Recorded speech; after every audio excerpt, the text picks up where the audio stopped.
Sabunçu Tibb Mərkəzinin baş həkimi İlahə Şükürova vəzifəsindən azad olunub. Bu barədə Tibbi Ərazi Bölmələrini İdarəetmə Birliyinin icraçı direktoru Vüqar Qurbanov əmr imzalayıb. Xatırladaq ki, İlahə Şükürova bu vəzifəyə ötən ilin iyun ayında təyinat almışdı. Tovuz rayonunda bacı qardaşını döyüb. Hadisə rayonun Abulbəyli kəndində baş verib. Kənd sakini Tərxan Məmmədov sərxoş vəziyyətdə evə gələrək atasına məxsus mobil telefonun şarj alətini götürüb.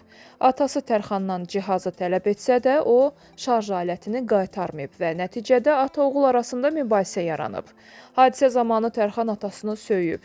Bunu görən bacısı 1988-ci il təvəllüdlü Fazilə Məmmədova Tərxanı sakitləşdirməyə çalışsa da Tərxan onu da söyüb. Nəticədə Fasilə Tərxana bir neçə yumruq zərbəsi endirib.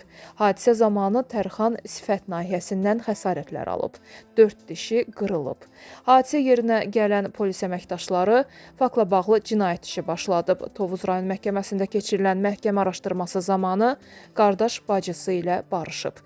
Məhkəmənin qərarı ilə cinayət işinə xitam verilib və Fazilə cinayət məsuliyyətindən azad edilib.